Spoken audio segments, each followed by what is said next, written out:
दर्शकवृन्द नमस्कार। कार्यक्रम स्वस्थ जीवनको आजको श्रृङ्खलामा यहाँलाई हार्दिक स्वागत छ। कार्यक्रम लिएर आज पनि हामी उपस्थित भएका छौँ एनटिभी प्लस, एनटिभी कोहलपुर र एनटिभी इटहरीमा। यो कार्यक्रम लिएर हामी दैनिक रूपमा उपस्थित हुने गर्छौँ। कार्यक्रममा हामी स्वास्थ्य सम्बन्धी विभिन्न जानकारीमूलक सामग्री बढी प्रस्तुत गर्ने गर्छौँ। नेपाल सरकार स्वास्थ्य तथा जनसङ्ख्या मन्त्रालय, राष्ट्रिय स्वास्थ्य शिक्षा सूचना तथा सञ्चार केन्द्र र नेपाल टेलिभिजन बीचको सहकार्यमा कार्यक्रम निर्माण एवं प्रसारण हुने गर्छ। दर्शकवृन्द, नेपालको संविधानको मौलिक हकमा नै हामीले स्वास्थ्यको व्यवस्था गरेका छौँ। अर्थात् हरेक नेपाली नागरिकले आधारभूत स्वास्थ्य सेवा निःशुल्क पाउनै पर्छ भनेर लेखिएको छ। त्यो पनि यस्ता खालका महामारीको समयमा झन् बढी आवश्यक पर्दो रहेछ, देखिँदो रहेछ। त्यसैले हामी यो कार्यक्रममा हरेक नागरिकले स्वास्थ्य सेवा पाइरहेका छन् कि छैनन् त्यो पनि खोज्ने प्रयास गर्छौँ अनि अहिलेका समसामयिक कुराहरू समेटेर स्वास्थ्य सम्बन्धी विभिन्न जानकारीमूलक सामग्री प्रस्तुत गर्ने गर्छौँ। त्यसका लागि विभिन्न विज्ञहरूसँग संवाद गर्ने गर्छौँ, विभिन्न जानकारीमूलक सामग्री पनि प्रस्तुत गर्ने गर्छौँ। यसरी यो 1 घण्टाको समयमा हामी स्वास्थ्य सम्बन्धी सकेसम्म धेरै जानकारी दिने प्रयास गर्छौँ। आज पनि हामी त्यही क्रममा जुटेका छौँ। आज हामीसँग के छन् त सामग्रीहरू, आउनुहोस् एकैछिन तिनको विषयमा जानकारी लिउँ।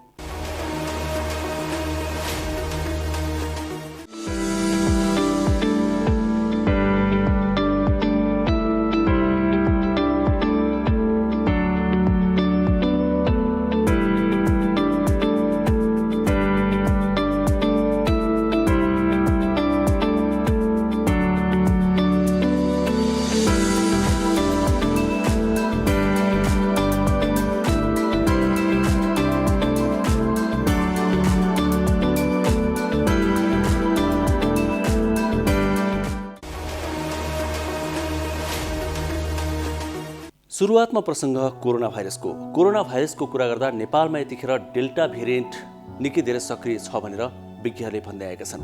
डेल्टा भेरिएन्ट सक्रिय छ भन्ने कुरा कसरी पत्ता लगाइन्छ, यसको खास विधि के हो, डेल्टा भेरिएन्ट के साँच्चै नेपालमा छ त, डेल्टा भेरिएन्ट भएको नभएको कसरी पत्ता लागेको छ त, यस विषयमा एउटा अलिकति प्राविधिक खालको विशेष रिपोर्ट आज हामी प्रस्तुत गर्दैछौँ। किनभने हामीले सुरुवातमा रिपोर्ट प्रस्तुत गर्ने गरेका छौँ र जसमा समसामयिक विषयमा अर्थात् स्वास्थ्यको सेरोफेरोमा रहेको एउटा समसामयिक प्रसङ्गमा केही चर्चा गर्ने गरेका छौँ। बढी जसो यसमा जानकारी पनि हामीले प्रदान गर्ने गरेका छौँ। त्यही क्रमलाई आज पनि जोड्दैछौँ र हामी आज एउटा स्वास्थ्य संवाद पनि प्रस्तुत गर्नेछौँ। एकजना विज्ञसँग हामी हाड जोर्नीको विषयमा कुराकानी गर्दैछौँ। यो हाड जोर्नीको समस्या भनेको चाहिँ हरेक नागरिकलाई हुन्छ ढिलो चाँडो कुनै न कुनै रूपको समस्या हुन्छ। हामी चाहन्छौँ ठुलो खालको समस्या कसैलाई पनि नहोस्, तर त्यसको लागि के कुरामा ध्यान दिनुपर्छ, किन हामीले समस्या भोगिरहेका छौँ हाड जोर्नी सम्बन्धी, तिनको उपाय के हो त, त्यस्ता समस्या भोग्नु नपर्ने उपाय के हुन सक्छन्, ती विषयमा पनि आज हामी संवाद गर्नेछौँ। र विशेष गरी हाड जोर्नीको कुरा गर्दा जोर्नी दुखेर अनि हड्डी खिएर विभिन्न समस्याहरूमा परेको हामी धेरै पाउँछौँ र उमेर ढल्किँदै गएपछि हाड जोर्नीमा स्वाभाविक रूपमा पनि समस्या देखिन्छ भनेर विज्ञहरूले भन्दै आएका छन्। ती समस्याहरूको समाधान के हुन सक्छ र कोरोना भाइरसको यो महामारीको समयमा हाड जोर्नीका बिरामीहरूले के कुरामा ध्यान दिने, कस्तो अवस्थामा अस्पताल जाने नजाने, यी विभिन्न कुराहरू त्यो संवादमा हामी समेट्नेछौँ। एकजना निकै अनुभवी व्यक्ति विशेषज्ञ हामीसँग हुनुहुन्छ त्यसका लागि। त्यसपछि हामी छोटा छोटा सामाजिक सन्देशहरू पनि प्रस्तुत गर्नेछौँ, जुन सन्देशहरूमा हामी फरक विषयमा महत्त्वपूर्ण जानकारीहरू प्रदान गर्नेछौँ। अनि अन्तिममा हामीले धेरै जसो प्रस्तुत गर्ने गरेको एउटा सेगमेन्टलाई पनि निरन्तरता दिनेछौँ। आज पनि त्यो सेगमेन्टको नाम हो मेरो जीवनशैली। अर्थात् हामीले स्वस्थ रहनका लागि, निरोगी रहनका लागि के कस्ता कुराहरूमा ध्यान दिनुपर्छ, हाम्रो जीवनशैली कस्तो हुनुपर्छ, हामीले कसरी जीवनयापन गर्नुपर्छ भन्ने कुराहरू त्यसमा समेटिने गर्छन्। विभिन्न विज्ञले हामीलाई सुझाव दिने गर्नुभएको छ त्यो सेगमेन्टका लागि। यसरी यो 1 घण्टाको समयमा हामी सकेसम्म धेरै जानकारीमूलक सामग्री प्रस्तुत गर्ने प्रयास गर्नेछौँ, स्वास्थ्यको सेरोफेरोमा रहेर, जुन हाम्रो लागि निकै महत्त्वपूर्ण हुनेछन्। सुरुवातमा भने नेपालमा भेटेको नयाँ भाइरस र यसको विषयमा हामीले गहिरो अध्ययन गरेर तयार पारेको यो विशेष रिपोर्ट एकैछिन प्रस्तुत गर्दैछौँ।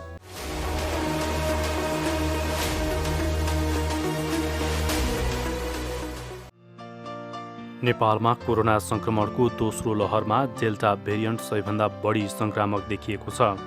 स्वास्थ्य तथा जनसङ्ख्या मन्त्रालयले हाल म्युटेड भएर आएका भेरिएन्टमध्ये डेल्टा नै बढी रहेको जनाएको छ।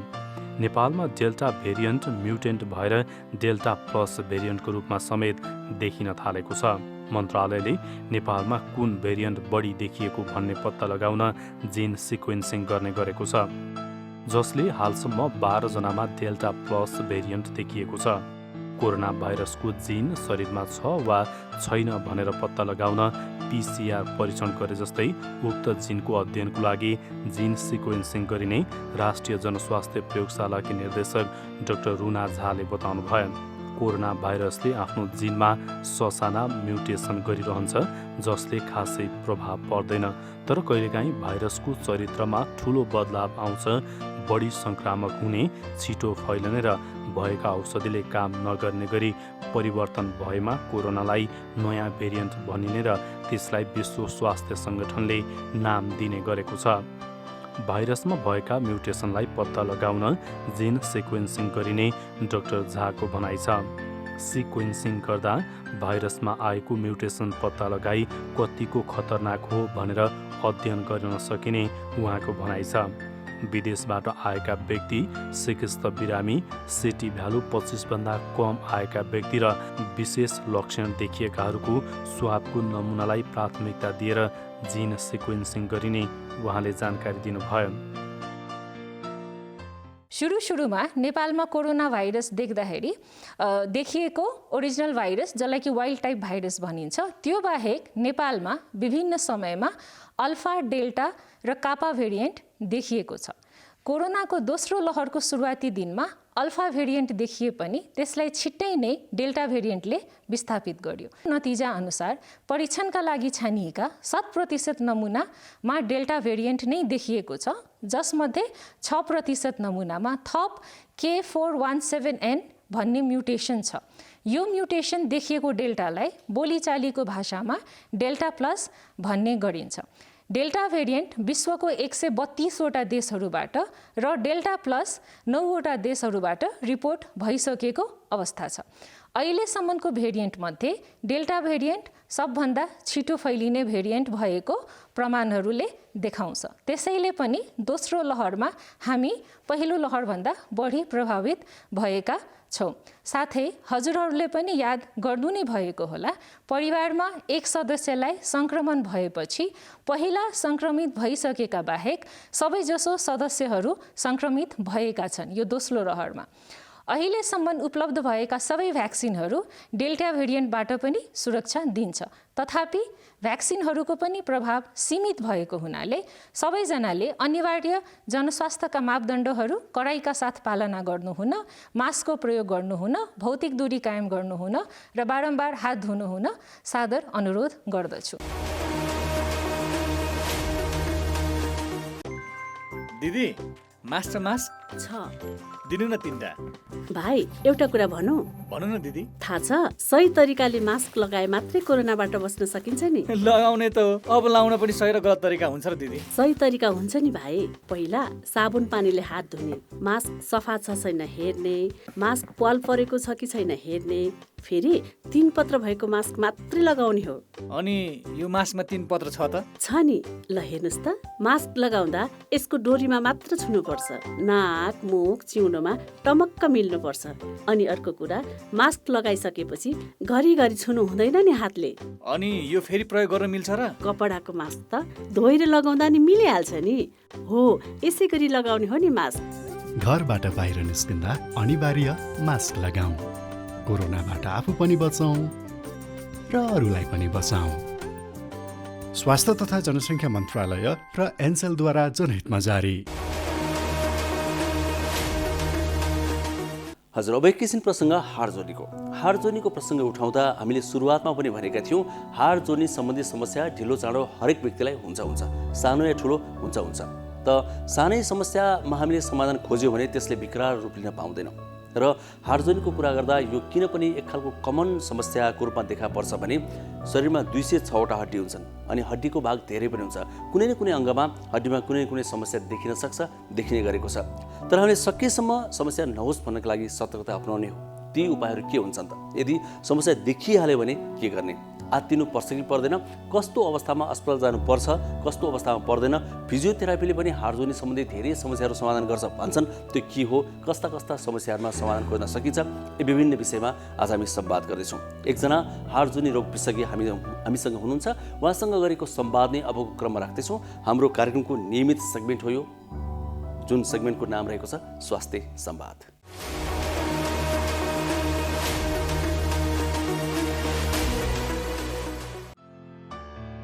शरीरका हाड जोर्नी दुख्नु अहिले आम समस्या बनेको छ।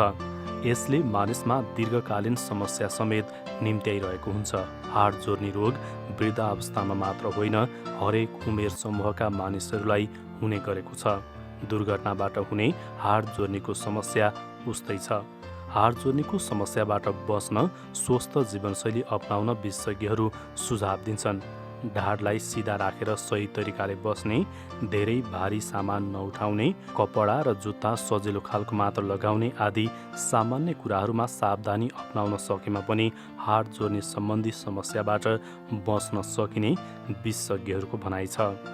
हाड जोर्नी समस्याबाट बस्ने उपायहरूबारे हाड जोर्नी रोग विशेषज्ञ डाक्टर सुजन राज पौडेलसँग हामीले संवाद गरेका छौँ। कोरोना महामारीको बिचमा चाहिँ म विशेष गरी हाड जोर्नी विशेषज्ञ भएको नाताले हामी चाहिँ हाड जोर्नी सम्बन्धी इमर्जेन्सी उपचारहरू जारी नै छ। जस्तो चोटपटक हुने अथवा जोर्नीको सङ्क्रमण हुने, जोर्नी खुस्किने, हड्डी भाँचिने यस्तो समस्याहरू धेरै नै आइरहेको छ। अनि यस्तो बिरामीहरूलाई पनि हामीले कोरोना भएको र नभएकोमा वर्गीकृत गरेर कोरोना भएकोलाई त्यसअनुसारको विश्व स्वास्थ्य सङ्गठनले चाहिँ प्रमाणित गरेको मान्यताहरूको PPE लगाएर उपचार जारी राखेको छौँ भने कोरोना सङ्क्रमण नभएको पुष्टि भएकोलाई चाहिँ नर्मल्ली नै हामी पहिला जसरी गर्थ्यौँ त्यसरी नै उपचार जारी राखेको छौँ। अनि हाम्रो कोरोनाको समयमा पनि अस्पतालमा OPD चाहिँ सञ्चालन भइरहेको छ। हामी OPDमा बस्ने सम्पूर्ण स्टाफहरूले मास्क प्रयोग गरेर अनि लेभल 2 PPE भन्छौँ हामी, त्यसमा चाहिँ पन्जा लगाउने, गाउन लगाउने र मास्क चाहिँ डबल मास्क लगाएर हामी सबै बिरामीहरूलाई सामाजिक दूरी कायम गरेर सेवा प्रदान गरिरहेका छौँ। कोरोना महामारी अगाडि र कोरोना महामारी पछाडि हाड जोर्नीका कस्ता बिरामीहरू आए?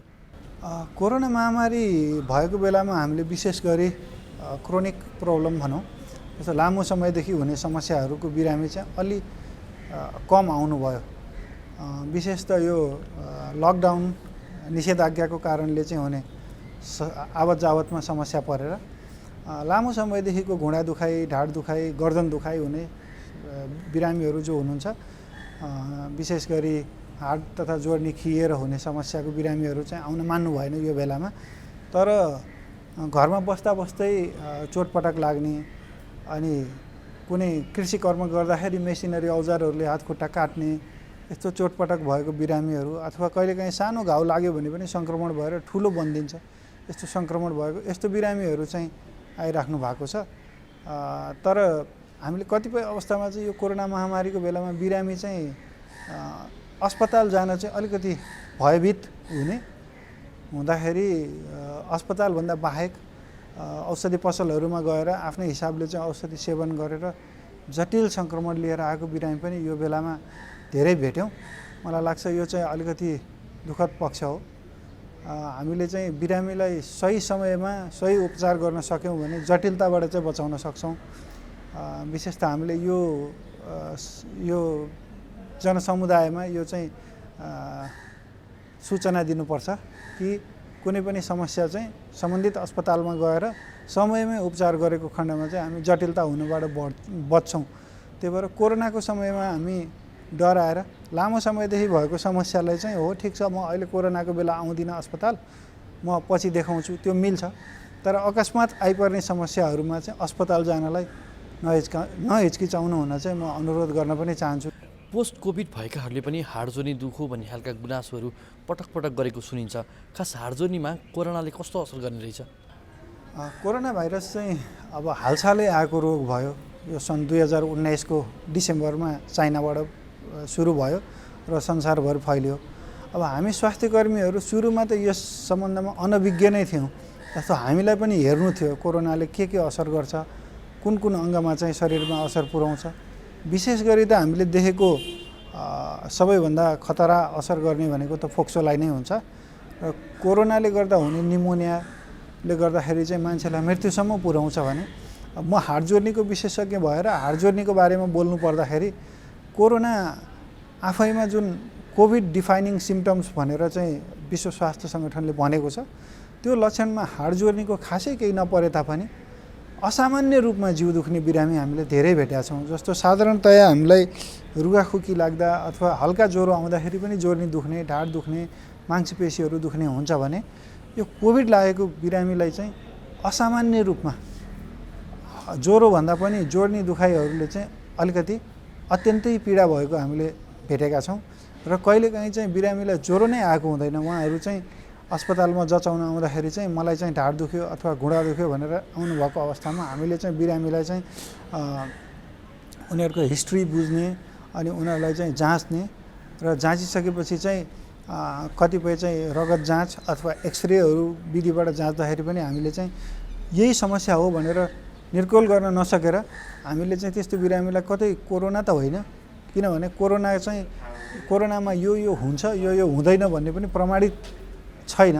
त्यही भएर हामीले त्यसरी गर्दाखेरि पनि कतिजना मान्छेहरूलाई चाहिँ कोरोनाको सङ्क्रमण भेटेका छौँ। उहाँहरू अत्तालिँदै आउनुहुन्छ, डाक्टर साहब मलाई यस्तो खालको दुखाइ त योभन्दा पहिला कहिल्यै पनि थिएन, यो त असाध्यै नै दुख्यो, म साधारण हिँडडुल गर्दा पनि यति धेरै पीडामा हुन्छु भनेर भन्नुभयो भने हामीले चाहिँ विशेष त एउटा अङ्ग अथवा एउटा हात, एउटा खुट्टा, ढाड यस्तो दुख्ने होइन कि पुरै जिउ नै शिरदेखि पाउसम्मै दुख्ने खालको समस्या चाहिँ हामीले धेरैमा देखेका छौँ। विशेष त जोर्नीको र मांसपेशीको दुखाइ चाहिँ कोरोनामा अलिक बढी नै देखिँदो रहेछ।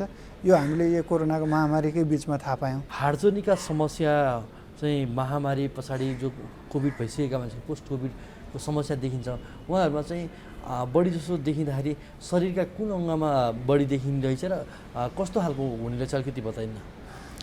यो पोस्ट कोभिड भनेको चाहिँ अब जो मानिसहरू कोरोना भाइरसबाट सङ्क्रमित हुनुभयो र त्यसपछि उहाँहरूलाई चाहिँ कोरोना भाइरस निको भइसकेपछि त्यसको चाहिँ 1 महिनादेखि 1.5 महिना पछाडिको समयमा देखिने समस्याहरूलाई चाहिँ हामी पोस्ट कोभिड भन्छौँ।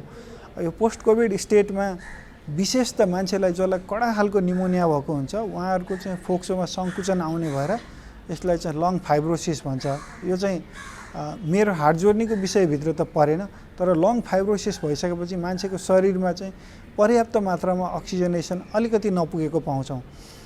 कसैलाई बसिरहँदाखेरि सास प्रश्वासमा अक्सिजनको अभाव अथवा अक्सिजन नपुगेर हुने समस्या नदेखिए पनि साधारण हिँडडुलमै पनि जस्तो सम्म बाटोमा 5-10 मिनट हिँड्दाखेरि पनि उहाँहरू चाहिँ अलिक बढी नै थकानको महसुस गर्नुहुन्छ।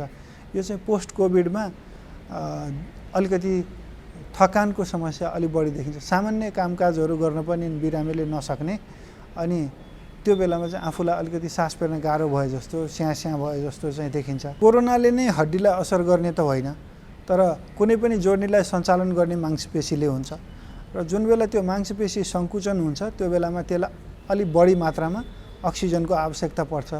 जब शरीरको कोरोनाले ड्यामेज भएको, कोरोनाले खराब भएको फोक्सोले चाहिँ पर्याप्त मात्रामा त्यो अक्सिजन दिन सक्दैन, त्यति बेला चाहिँ उहाँको मांसपेशीहरूमा चाहिँ अक्सिजन बिना त्यहाँ चाहिँ इनर्जी उत्पादन हुनुपर्ने हुन्छ, एनारोबिक मेटाबोलिजम भन्छौँ हामी, त्यो चाहिँ अलिक पीडादायी हुन्छ। त्यसमा चाहिँ बिरामीलाई अलिक बढी दुख्ने हुन्छ।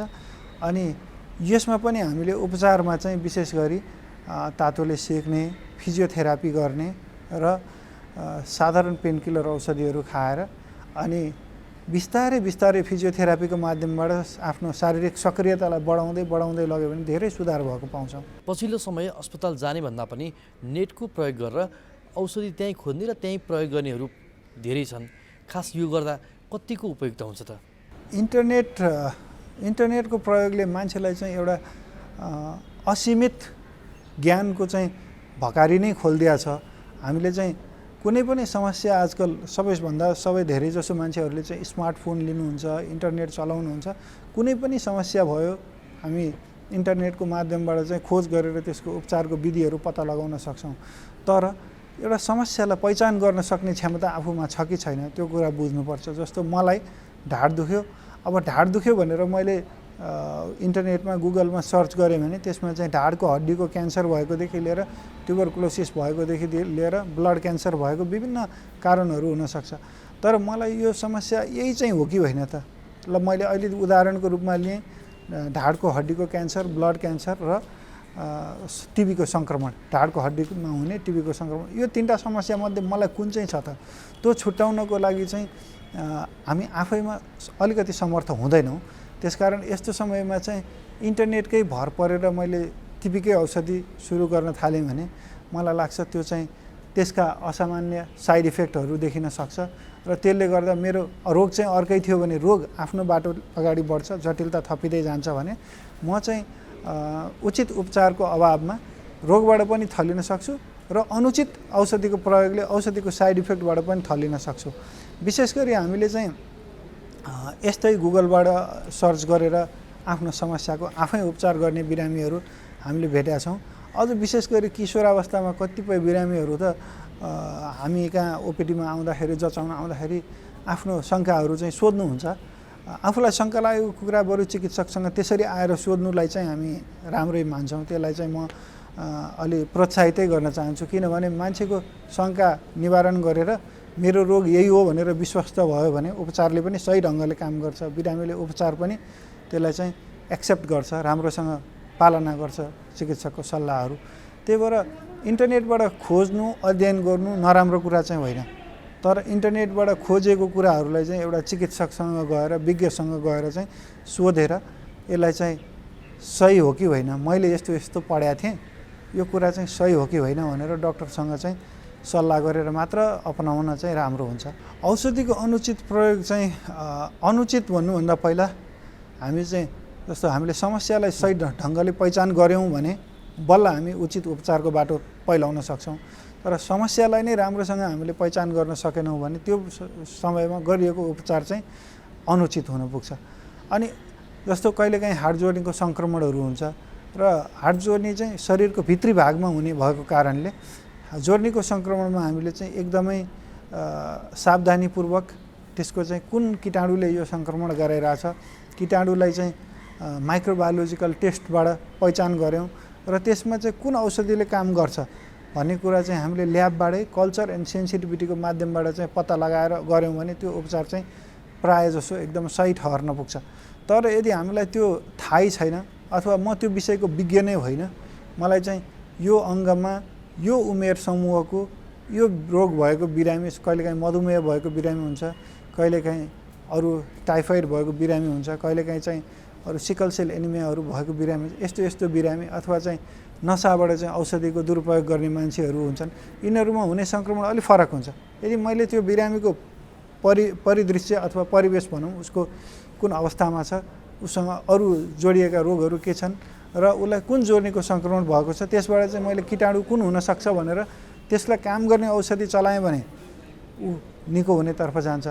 तर यदि होइन, आफ्नै हिसाबले जस्तो अघि हामीले कुरा गऱ्यौँ, इन्टरनेटबाट सर्च गऱ्यो, ल मेरो हातको औँलाको जोर्नी दुखिरहेछ, म त बाथ होला, म आज यो औषधि खाइदिन्छु भनेर खायो भने चाहिँ विशेष गरी सङ्क्रमण रहेछ भने सङ्क्रमण फैलिँदै जान्छ। एक अङ्गबाट रक्त सञ्चार प्रणालीको माध्यमले सङ्क्रमण शरीरको भित्री भागमा धेरै ठाउँमा फैलियो भने असाध्यै जटिल हुन जान्छ।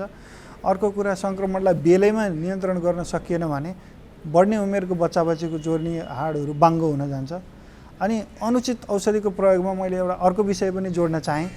जस्तो हामीले गाउँठाउँमा धेरै मान्छेहरूले चाहिँ मलाई बाथ रोग छ भनेर आफै चाहिँ औषधि पसलमा अस्ति नै मलाई फलाना डाक्टरले यो औषधि दिँदा राम्रो भएको थियो, अब म गएर त्यही औषधि खान्छु भनेर चाहिँ 10औँ वर्ष 15औँ वर्षसम्म चाहिँ स्टेरोइड ग्रुपको औषधि खाएको बिरामीहरू हामीले भेट्ने गरेका छौँ। यसमा चाहिँ उहाँहरूलाई के हुन्छ भने स्टेरोइड भनेको चाहिँ कहिले कहिले हाड जोर्नीको दुखाइमा जादु जस्तो काम गर्छ।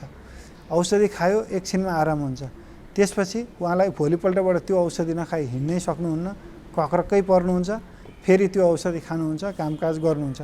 र यो औषधि, यो ग्रुपको औषधिले चाहिँ मान्छेलाई धेरै अङ्गमा असर गर्छ। जस्तो पेटमा ग्यास्ट्राइटिसको समस्या, अल्सर गराउने समस्या थपिदिन सक्छ, मधुमेहको समस्या, उच्च रक्तचापको समस्या, हड्डी पातलो भएर कमजोर भएर हड्डी भाँचिन सक्ने ओस्टियोपोरोसिसको समस्या, अनि मृगौलाको समस्या, यस्तो विभिन्न समस्याहरू चाहिँ स्टेरोइड ग्रुपको औषधिहरू प्रयोग गर्नेमा देखिन सक्छ। त्यही भएर कुनै पनि रोगको एकपटक लाग्यो, चिकित्सकको सल्लाहअनुसार यो औषधि खाएँ, अब मलाई यसैले ठिक हुन्छ भनेर फेरि पनि त्यही औषधि कुनै निगरानीमा नरहिकन, त्यसका साइड इफेक्ट ममा देखिएको छ कि छैन भनेर होस नगरिकन खानु हुँदैन। डक्टरको सल्लाह बमोजिम उहाँले भनेको डोजमा र उहाँले भनेको समयसम्म खानु ठिक हो। समस्या दोहोरिएमा फेरि पुनः दोहोऱ्याएर डक्टरकै सल्लाह लिन चाहिँ राम्रो हुन्छ। उमेरअनुसार हाड जोर्नीमा कस्ता कस्ता समस्या हुन्छन्? उमेर समूह अनुसार चाहिँ विभिन्न उमेरमा विभिन्न समस्याहरू देखिने गरेको छ। जस्तो नवजात बालबालिकाहरूमा चाहिँ जन्मजात आइपर्ने समस्याहरू हुन्छन्। जस्तो हामीले खुट्टा बाङ्गो हुने, त्यसलाई चाहिँ हामी क्लब फुट भन्छौँ अङ्ग्रेजीमा। खुट्टा चाहिँ दुइटै बुढी औँला एक आपसमा जोडिने गरी भित्र फर्केको हुन्छ र यस्तो समस्या चाहिँ विशेष गरी पहिलो बच्चाहरूमा हामी धेरै देख्छौँ। अनि अर्को हुन्छ जोर्नी खुस्किने, जस्तो कम्मरको हिप जोइन्टको चाहिँ जन्मजात जोर्नी खुस्किने हुन्छ कति बच्चाहरूमा यो समस्या। अनि मेरुदण्डमा हुने समस्याहरू चाहिँ मेरुदण्डको चाहिँ हड्डीको एउटा रिङ जस्तो बनेकोमा पछाडिपट्टिको रिङको हड्डी चाहिँ आपसमा नजोडिएर सानो त्यसमा पाल रहन्छ र त्यसबाट चाहिँ स्पाइनल कर्ड चाहिँ बाहिर निस्केको हुन्छ। र हातमा पनि हात खुट्टाहरू चाहिँ हातको चाहिँ हड्डी बाङ्गो हुने, जोर्नी बाङ्गो हुने, कुनै बेला चाहिँ दुईवटा तिनवटा औँला जोडिने अथवा कुनै बेला चाहिँ औँलाहरू चाहिँ लामो छोटो हुने, यस्तो समस्याहरू हामीले देखेका हुन्छौँ। यो कति प्रायःजसो चाहिँ जेनेटिक कारणले नै हुन्छ। तर जेनेटिक समस्या हो भन्दैमा यसको उपचारै गर्न नमिल्ने भन्ने चाहिँ हुँदैन। जस्तो मैले अघि नाम लिएको समस्याहरू धेरै जसो त हामी प्लास्टरको माध्यमबाट खुट्टा बाङ्गो भयो भने खुट्टालाई एक हप्तामा तन्काउँदै मिलाउँदै त्यसको जुन बाङ्गिएको छ त्यसको आकारलाई चाहिँ मिलाउँदै लगेर प्लास्टरको माध्यमबाट हामी त्यसलाई नर्मल बनाउन सक्छौँ। जस्तो हिप जोइन्ट खुस्केको छ भने हामीले त्यसलाई विशेष किसिमको हिप स्पाइकाहरू लगाएर प्लास्टर लगाएर सोझ्याउन सक्छौँ। स्पाइनल कर्डको समस्या छ भने हामी त्यसलाई त्यही अनुसार फिजियोथेरापी गरेर चाहिँ खुट्टाहरू लुलो हुनबाट बचाउन सक्छौँ। यी त भए नवजात शिशुमा देखिने समस्या। अब यसपछि अलिकति उमेर बढ्दै गएपछि चाहिँ बच्चा चलायमान हुन्छ अनि विशेष गरी हामीले चाहिँ चोटपटकको समस्याहरू धेरै देख्छौँ। अनि रह्यो सङ्क्रमणको कुराहरू पनि अलिकति कम उमेरमा विशेष त उनीहरूको रोगसँग लड्ने क्षमता अलिकति कम हुने भएको भएर जोर्नीको सङ्क्रमणहरू यसलाई एउटा सेप्टिक आर्थराइटिस भन्छौँ। त्यो चाहिँ अलिकति जोर्नी चलाउनै नसक्ने हुन्छ। जस्तो सेप्टिक आर्थराइटिस मैले यहाँ भन्दा मैले सेप्टिक आर्थराइटिस कसरी चिन्ने त यो टिभीको दर्शकहरूले चिन्न सक्ने चाहिँ जोर्नी दुख्छ, असाध्यै धेरै दुख्छ, बच्चाले छुन पनि दिँदैन। हामी कहिलेकाहीँ स्युडो प्यारालाइसिस भन्छौँ त्यसलाई। जस्तो पक्षघात भएको त चल्दैन नि, खासमा पक्षघात भएको होइन, तर जोर्नीको दुखाइले बच्चाले त्यसलाई छुनै दिँदैन, चलाउनै दिँदैन भने त्यसलाई स्युडो प्यारालाइसिस भन्छौँ। त्यो किसिमको चलाउनै नदिने, असाध्यै दुख्ने र त्यो हात या खुट्टामा वजन दिनै नसक्ने, टेक्नै नसक्ने छ भने तत्काल चाँडैभन्दा चाँडै नजिकको अस्पतालमा गएर चाहिँ यसको उपचार थालिहाल्नुपर्ने हुन्छ। अब रह्यो चोटपटकको कुरा बच्चामा पनि हुन्छ र यो वयस्कहरूमा पनि धेरै देखिने चाहिँ हाड जोर्नीको समस्यामा चोटपटकै हो। चोटमा चाहिँ हाम्रो दुई खालको, यसलाई ब्रोडली भन्नुपर्दा दुई खालको हुन्छ। एउटा चाहिँ ओपन इन्जुरी, जसको चाहिँ चोट लागेको ठाउँको बाहिरको छाला गएको हुन्छ, छालामा घाउ लाग्न सक्छ। यस्तोमा चाहिँ वायुमण्डलमा भएको चाहिँ हाम्रो सङ्क्रामक कीटाणुहरू त्यो घाउबाट भित्र हड्डीसम्म पुग्न सक्छ। यो चाहिँ इमर्जेन्सी बेसिसमा चाँडोभन्दा चाँडो यसलाई बेहोस पारेर नदुख्ने बनाएर त्यसको चाहिँ सरसफाइ गर्नुपर्छ र हड्डीलाई चाहिँ कसरी जोड्ने भन्ने उपचार चाहिँ दोस्रो प्राथमिकतामा हुन्छ। हामी कहिलेकाहीँ मिलेसम्म चाहिँ हड्डी सफा गर्ने र जोड्ने उपचार सँगसँगै गर्छौँ भने नमिल्ने अवस्थामा कहिलेकाहीँ हड्डीलाई अस्थायी रूपमा अड्याएर सङ्क्रमण त्यसबाट हटाएर त्यसपछि चाहिँ जोड्ने गर्छौँ। कतिपयलाई चाहिँ सामान्य चोटपटक हो, म अब घरमै सामान्य ट्रिटमेन्ट गर्छु भन्ने पनि छ। बताइदिनु कस्तो अवस्थामा अस्पताल आउने, कस्तो अवस्थामा घरमै बस्ने? मैले भन्नुपर्दा चोटपटक लाग्यो भने चोटपटकपछि चोट लागेको ठाउँमा के समस्या छ हामीले त्यसलाई ध्यान दिनुपर्छ। यदि मलाई चोट लागेको भागमा सुन्निएर आएछ, त्यो भाग चाहिँ सपोज मलाई चाहिँ यो नाडीमा चोट लाग्यो, म लड्दाखेरि मैले हात टेक्न पुगेँ, त्यसपछि मेरो नाडीको हड्डी चाहिँ नाडीको भाग चाहिँ सुनिँदैछ भने र मलाई दुखिरहेछ र मैले त्यसलाई राम्रोसँग चलाउन सक्दिनँ, जस्तो हेर्दा सुनिने, थिच्दा दुख्ने र चलाउन खोज्दा चलाउन नसकिने अवस्था छ भने त्यो सम्भवतः फ्र्याक्चरै हुन्छ, त्यसमा हड्डी टुटेकै भन्ने बुझ्नुपर्छ। र यस्तो अवस्थामा चाहिँ हामीले अस्पतालमा आएर त्यसलाई चाहिँ सम्बन्धित विशेषज्ञ चिकित्सकको सल्लाहमा यसलाई चाहिँ कसरी उपचार गर्ने, जस्तो कुनै पनि हड्डीको भाँचिएपछि उपचार गर्ने विधिहरू फरक फरक हुन सक्छन्। कुनै हामी चाहिँ आराम मात्रै गरेर चाहिँ निको हुन्छ, कुनैलाई हामीले प्लास्टर लगाएर निको पार्छौँ, कुनैलाई हामीले अपरेसन गरेर विभिन्न इम्प्लान्टहरूको माध्यमबाट त्यसलाई चाहिँ सिधा राखेर बान्ने पनि गर्छौँ। जस्तो उदाहरणको लागि हामी लड्यौँ र करङको हड्डी भाँचियो भने हामीलाई सास फेर्न गाह्रो छैन भने हामी चाहिँ ल मैले सास फेर्न सकिरहेको छु, ठिकै छ भनेर चाहिँ नदुख्ने औषधि खाएर आराम गर्छौँ। अथवा चिकित्सकको सल्लाहमा आउनुभयो भने पनि प्रायःजसो, सबै त नभनौँ, प्रायःजसो चाहिँ आराम गर्ने र दुखाइको लागि सजिलो होस् भनेर केही औषधि प्रयोग गर्ने गर्दा निको हुन्छ भने, कुनै हड्डी भाँचिएको छ भने हामीले चाहिँ प्लास्टर लगाएर, धेरै भाँचिएको छ तर धेरै बाङ्गो छैन, त्यो बेलामा प्लास्टर लगाएर उपचार गर्न सक्छौँ। तर बाङ्गो नै भयो, अब हिन्डुल गर्न भोलि यो हड्डी बाङ्गो जोडिन्छ, भोलि गएर उहाँलाई हिन्डुलमा समस्या हुनसक्छ भनेदेखि हामी त्यस्तो अवस्थामा हड्डीलाई सोझ्याएर र त्यो सोझै अवस्थामा रहिरहोस् भन्नको लागि केही स्टिलहरू राखेर जुन त्यसमा चाहिँ उपयुक्त हुन्छ त्यो खालको उपचार चाहिँ गर्छौँ। त्यही भएर चोटपटक, सबै चोटपटकमा अस्पताल जानै पर्ने त होइन। सामान्य चोटपटक छ, त्यहाँ सुन्निएको छैन, हेर्दाखेरि त्यो हात या खुट्टा बाङ्गो छैन र चलाउँदाखेरि हल्का मात्रै दुख्ने हो, अथवा मैले केही दुख्यो भनेर केही सामान्य औषधिहरू प्रयोग गरेँ, औषधि प्रयोग गरेपछि मलाई दुखाइ हरायो भने जानु पर्दैन। तर हामीले स्पोर्ट्स इन्जुरीमा चाहिँ कतिपय कुराहरू मिस गरिरहेको हुन्छ, छुटिरहेको हुन्छ। जस्तो म आज हिँड्दै थिएँ भर्याङमा, मलाई घुँडामा किटिक्क गऱ्यो, त्यसपछि मेरो घुँडा चाहिँ अड्किया जस्तो भयो। अब मैले फेरि यसो खुट्टा चलाएँ, दुखैले म त्यहाँबाट हिँड्न सफल भएँ। तर मलाई पटक पटक चाहिँ त्यो घुँडा कहिलेकाहीँ सुनिने, कहिलेकाहीँ दुख्ने भनेर आइरहेछ भने यस्तो किसिमको चाहिँ भित्र कुरकुरे हड्डी च्यातिने चोटहरू हुन्छ। यो चोटबाट चाहिँ हामी उपचार गऱ्यो भने छुटकारा पाउँछौँ। तर मैले देख्छु गाउँघरमा यस्तै हो, मलाई यो चोट लागेको घुँडा हो, कहीँ पानी पर्दा झरीबादलमा मलाई दुखिरहेछ भनेर चाहिँ आफै बसिराख्दाखेरि हामी सायद त्यही चोटले गर्दा धेरै काम गर्न नसक्ने हुन्छौँ। हामीलाई चाहिँ आफ्नो जनजीविकामा समस्या उत्पन्न हुन्छ, काम गरेर खानुपर्ने छ भने त्यसमा चाहिँ आर्थिक रूपले पनि नोक्सानी हुनसक्छ।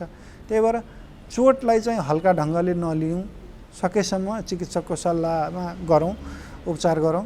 यदि त्यो चोटलाई केही नगरेर आफै निको हुनेछ भने तपाईँको चिकित्सकले पनि तपाईँलाई हो, तपाईँलाई खासै केही हुँदैन, अब थप जटिलता हुँदैन, तपाईँ यसरी नै आराम गर्नुहोस्, औषधि खानुहोस् भनेर पठाउनुहुन्छ भने जटिलता पछि गएर समस्या आउन सक्ने, जटिलता आउन सक्ने खालको चोटलाई समयमै सही उपचार गर्यो भने हामी भविष्यमा हुन सक्ने समस्याहरूबाट अगाडि नै उन्मुक्ति पाउन सक्छौँ। हाडजोर्नीमा हुने चोटपटक र त्योबाट हुने सङ्क्रमणबाट कसरी जोगिन सकिन्छ? जोर्नीमा सङ्क्रमण हुनु भनेको चाहिँ हाम्रो हाड जोर्नीमा केही इमर्जेन्सी अवस्थाहरू हुन्छन् होइन, जस्तो वान अफ द इमर्जेन्सिज भनौँ। जोर्नीको सङ्क्रमणलाई हामीले सकेसम्म चाँडैभन्दा चाँडै पहिचान गरेर चाँडैभन्दा चाँडै उपचार गर्नुपर्ने हुन्छ। अब यसमा सङ्क्रमण आउने विभिन्न कारणहरू हुन्छन्। पहिलो कारण त चोटपटकै हो। यदि मेरो जोर्नीमा चाहिँ केही किलाले घोच्यो अथवा चाहिँ केही धारिलो हतियारले काट्यो र त्यो हतियारमा भएको फोहोर पदार्थ मेरो जोर्नीको भित्री भागसम्म पुग्यो भने त्यसलाई चाहिँ हामी डाइरेक्ट इनोकुलेसन भन्छौँ। जस्तो कीटाणु चाहिँ डाइरेक्ट जोर्नीभित्र प्रवेश पायो।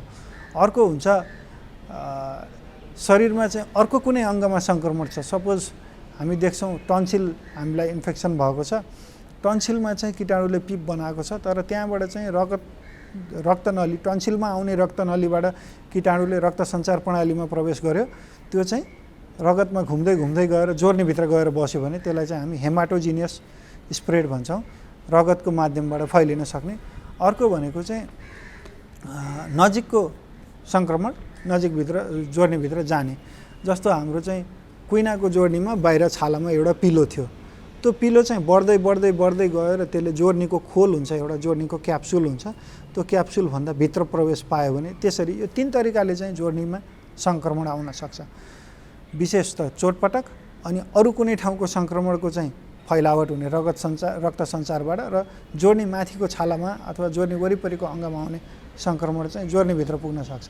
अब हाम्रो जोर्नीमा पहिला त्यसको चाहिँ एनाटोमीमा चाहिँ के हुन्छ भने जोर्नीमा जहिले पनि दुईटा हड्डीको बिचमा अलिकति पानी हुन्छ र हड्डीको घोटिने सर्फेस चाहिँ एकदम चिप्लो कुरकुरे हड्डीबाट बनेको हुन्छ र सङ्क्रमण आएपछि त्यो सङ्क्रमणले चाहिँ त्यो कुरकुरे हड्डीलाई नै सबभन्दा पहिला खाइदिन्छ र यो कुरकुरे हड्डी चाहिँ एकचोटि जोर्नीमा सङ्क्रमण आएर पाकिसकेपछि त्यसमा हामीले त्यो चिप्लोपना पाउँदैनौँ, त्यो खस्रो बन्दिन्छ।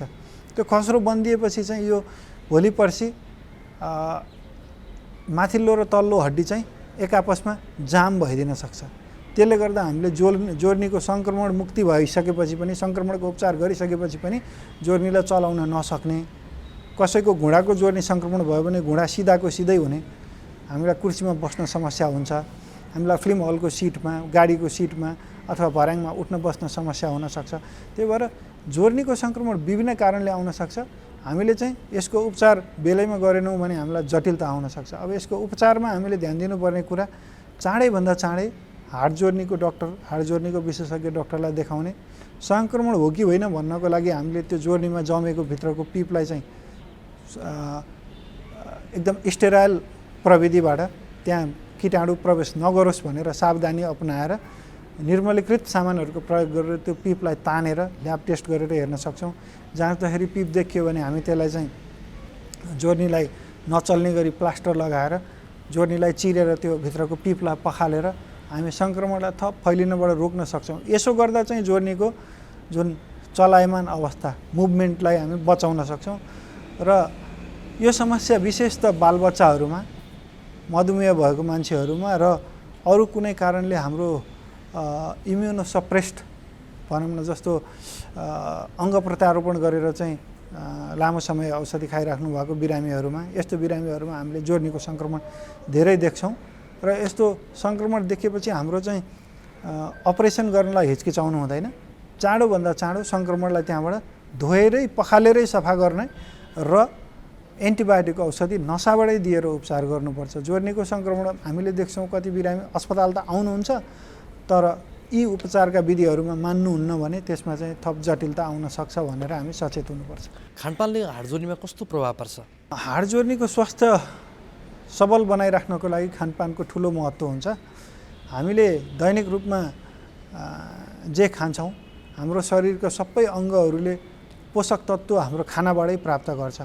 अब हाड जोर्नीको लागि, हड्डीको स्वास्थ्यको लागि चाहिँ विशेष त क्याल्सियमको असाध्यै धेरै रोल हुन्छ र क्याल्सियमलाई चाहिँ शरीरमा बचाइराख्नको लागि भिटामिन डी पनि चाहिन्छ।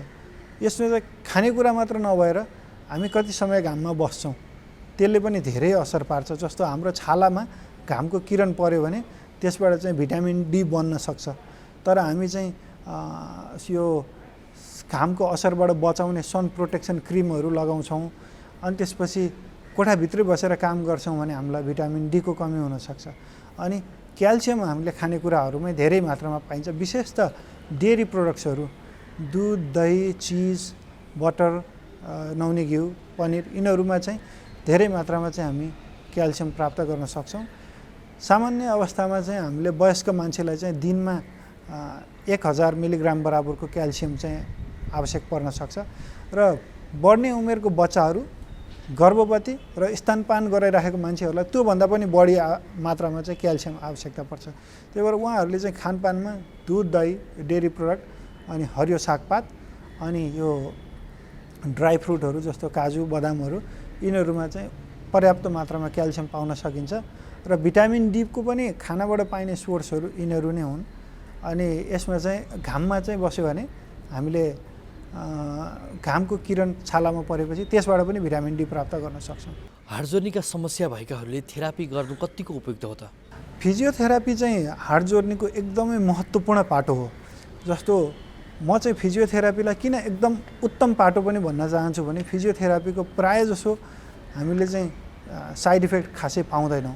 हामी चाहिँ कुनै पनि दुखाइ लिएर अस्पताल गएको छौँ भने त्यसमा चाहिँ फिजियोथेरापीमा सुरुको अवस्थामा चाहिँ सेक्ने, तातोले सेक्ने, विभिन्न मेसिनबाट नर्भ स्टिमुलेसनहरू गरेर सेक्ने गरेर हामीले दुखाइबाट चाहिँ छुटकारा पाउन सक्छौँ छोटो समयको लागि भने। लामो समयसम्म पनि नदुखोस् भनेर त्यो जोर्नी वरिपरिको मांसपेशीलाई बलियो बनाउने। जस्तो हामी चाहिँ कुनै काममा छौँ, लामो समयसम्म एउटै पोजिसनमा लामो समयसम्म बसिरहेका छौँ भने हाम्रो त्यो एरियाको मांसपेशीहरू कमजोर भएको पाउँछौँ भने त्यही मांसपेशीलाई पहिचान गरेर, जस्तो तपाईँको समस्या केमा छ त, मसल्समा छ, जोइन्टमा छ, हड्डीमा छ, नसामा छ, यो समस्याको पहिचान जब हामी हाड जोड्ने विशेषज्ञले गर्छौँ। त्यसपछि हामी चाहिँ अब त्यहाँको मांसपेशी बलियो बनाउनु पर्यो अथवा यो जोड्नी जाम छ यसलाई खुलाउनु पर्यो भने हामी फिजियोथेरापीको सहायता लिन्छौँ।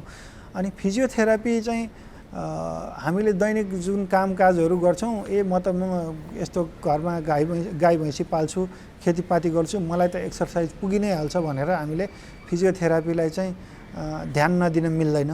किनभने फिजियोथेरापी सम्बन्धी विशेषज्ञहरूले चाहिँ कुन दुखाइमा कुन एक्सर्साइज गरेर कतापट्टिको मासु कमजोर भयो भने यो समस्या आयो, अब हामी कतापट्टिको मस्तिष्कलाई बलियो पार्ने भनेर चाहिँ अध्ययन गर्नुभएको हुन्छ र उहाँको अध्ययनको विज्ञता अनुसारको सल्लाह चाहिँ हामीले मान्यौँ भने हामीले चाहिँ छोटो समय व्यायाम गरेर दुखाइबाट राम्रोसँग लामो समयसम्म छुटकारा पाउन सक्छौँ। कुनै बेला दुखाइ कम गर्ने औषधि खानु आवश्यक हुन्छ, तर औषधि सँगसँगै फिजियोथेरापीको पनि उत्तिकै महत्त्वपूर्ण। अझ भन्छु औषधिले केही छोटो समय काम गर्ला, फिजियोथेरापीको माध्यमबाट गरेको उपचार चाहिँ दिगो हुन्छ, लामो समयसम्म काम गर्छ। फिजियोथेरापी असाध्यै महत्त्वपूर्ण छ।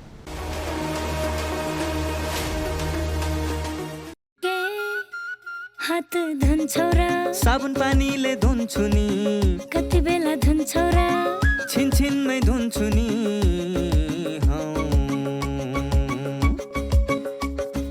घरमा पस्दा अफिस पस्दा सधैँ धुन्छु हात, कोरोनालाई यसै गरी भगाइदिन्छु म त। घरमा पस्दा अफिस पस्दा सधैँ धुन्छु हात, कोरोनालाई यसै गरी भगाइदिन्छु म त। भान्सा छिर्नु अगाडि खाना खानु अगाडि जहाँ त्यही छोएपछि हातले छोपी खोकेपछि हात धुन्छौ र साबुन पानीले धुन्छु नि, कति बेला धुन्छौ र छिनछिनमै धुन्छु नि। कोरोनाबाट बच्ने 3 उपायहरू: व्यक्ति बीच 2 मिटर टाढा बस्ने, घरबाट बाहिर निस्कँदा मास्क लगाउने र बेला बेलामा साबुन पानीले मिची 20 सेकेन्डसम्म हात धुने। कोरोनाबाट आफू पनि बचाउँ र अरूलाई पनि बचाउँ। दर्शकवृन्द, कार्यक्रममा फेरि पनि हार्दिक स्वागत छ। हामी अब एकैछिन जीवनशैलीको कुरा गरौँ। हामीले पछिल्लो समयमा बिताउने गरेको जीवन निकै नै विलासपूर्ण छ, अर्थात् शौखिन रहेको छ। हामी शारीरिक अभ्यासहरू पनि कम गर्छौँ, अहिले धेरै समयसम्म सुत्दैनौँ, राति अबेरसम्म काम गर्छौँ, खानेकुराहरू पनि हामी स्वादको लागि बढी खाने गर्छौँ। त्यसो भए हामीले निरोगी रहनको लागि, स्वस्थ रहनको लागि के कस्ता कुरामा ध्यान दिनु पर्थ्यो त?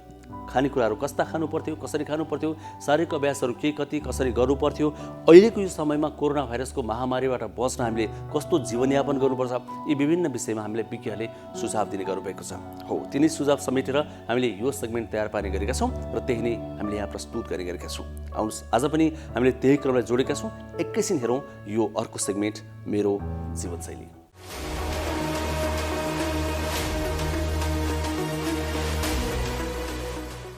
नमस्कार, म डाक्टर दिव्या सिंह शाह, मृगौला रोग तथा मृगौला प्रत्यारोपण विशेषज्ञ। मृगौला रोग र यसका रोकथामका बारेमा आज म केही भन्न गइरहेको छु। मृगौला रोग लाग्ने मुख्य कारणहरू उच्च रक्तचाप या ब्लड प्रेसर, मधुमेह या डायबिटिज तथा वंशानुगत रोगहरू, साथै पिसाबबाट प्रोटिन चुइने एक प्रकारको रोग हुन्छ जसलाई हामी ग्लोमेरुलोनेफ्राइटिस भन्छौँ। यी रोगहरूले मृगौलालाई खराब गर्छन् र सुरुमा मृगौलाका रोगहरू अधिकांश समयमा धेरै नदेखिन पनि सक्छन्, तर हामीले विचार पुर्याएको खण्डमा सुरुमा बिहान उठ्दाखेरि आँखाको डिलहरू सुन्निने, अनि खुट्टाको गोलीगाँठाहरू साँझ पख परेपछि सुन्निने, साथै कहिलेकाहीँ राति धेरै पटक पिसाब फेर्न उठ्नुपर्ने, छिनछिनमा पिसाब लाग्ने या पिसाब पोल्ने या पिसाब धमिलो आउने या पिसाबको कलर चेन्ज हुने या तपाईको कोखाहरू दुख्ने भयो भनेदेखि चाहिँ नै मृगौला रोग लागेको हुन सक्ने सम्भावना हुन्छ। त्यस्तै यी कुनै पनि लक्षण नदेखिए तापनि यदि तपाईको परिवारमा यी मृगोला रोगका रोगीहरू छन् या तपाईँको परिवारमा चाहिँ मधुमेहका रोगीहरू छन् या वंशानुगत मृगोलाको रोग छ या तपाईँ मधुमेहको रोगी हुनुहुन्छ या तपाईँलाई ब्लड प्रेसर छ भनेदेखि तपाईँ मृगोला लाग्ने सम्भावना चाहिँ बढी हुन्छ। त्यही भएको हुनाले यी व्यक्तिहरू समूहका व्यक्तिहरूले चाहिँ विशेष ध्यान दिनुपर्छ। एउटा चाहिँ आफ्नो खानपानमा विशेष ध्यान दिने, सन्तुलित भोजन गर्नुपर्छ, व्यायाम निरन्तर रूपमा गर्नुपर्छ, साथै आराम पनि त्यतिकै महत्त्वपूर्ण छ किनभने स्ट्रेसले जीवनशैलीले गर्दाखेरि हाम्रो ब्लड प्रेसर बढ्ने, सुगरहरू पनि बढ्ने हुन्छ। त्यसले गर्दाखेरि हाम्रो मृगोला लगायत अरू अङ्गहरूलाई पनि खराब गर्न सक्छ।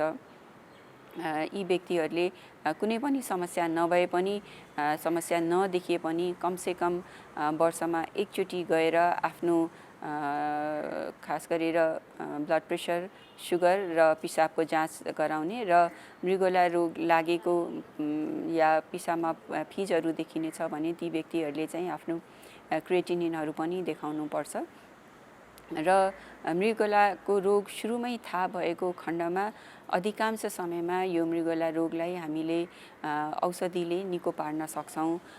यदि मृगोला रोग थाहा नभएर अन्तिम अवस्थामा गएर थाहा भएको खण्डमा या पछि थाहा भएको खण्डमा पनि तपाईँले उपचार गराउनु भयो भने यो मृगोला बिग्रने जुन क्रम र गतिलाई हामीले अझ स्लो गर्न सक्छौँ र केही समय यसलाई स्टेबलाइज गर्न सक्छौँ र एकदमै अन्तिम अवस्थामा पुगिसकेको छ या मृगोलाले 10% कम काम गर्न सकिसकेको छ, मृगोला सुकिसकेको छ भने त्यस्तो बेलामा हामीले मृगोलालाई पुरै निको पार्न सक्दैनौँ र बिरामीहरूलाई गाह्रो हुन थालिसक्यो, जिउहरू सुन्निने, बान्ता आउने हुन थाल्यो या रगत एकदमै कम भयो, एनिमिया या रक्त अल्पता भन्छौँ, त्यस्तो अवस्थामा पुगेको खण्डमा या बेहोसी हुने अवस्था पुग्यो भने चाहिँ हामीले मृगोला बिग्रिसकेको अवस्था हो भनेर त्यो बिरामीहरूलाई जोगाउनको लागि हामीले डायलिसिस गर्नुपर्ने हुन्छ र त्यसपछि प्रत्यारोपण गर्नुपर्ने आवश्यकता पर्छ।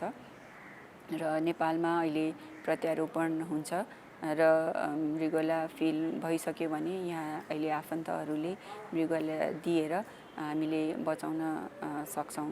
तर मृगोला रोग लागेर उपचार गर्नुभन्दा या डायलिसिस र प्रत्यारोपण गर्नुभन्दा मृगोला रोग लाग्न नदिनु नै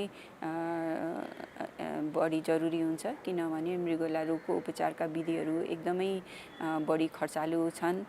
त्योभन्दा रोकथामका विधिहरू एकदमै सजिलो र कम खर्चमै हामीले रोकथाम गर्न सक्छौँ। केही तपाईँले सिम्टम छैन भने पनि वर्षमा एकचोटि आफ्नो पिसाब को जाँच गर्नुहोला, अनि सुगरको जाँच गर्नुहोस् र आफ्नो ब्लड प्रेसर छ कि छैन भनेर जाँच गर्न नभुल्नुहोला। यति भन्दै आफ्नो मृगोलालाई स्वस्थ राख्नुहोस् र स्वस्थ जीवनशैली अपनाउनु हुन म सबैलाई आग्रह गर्छु।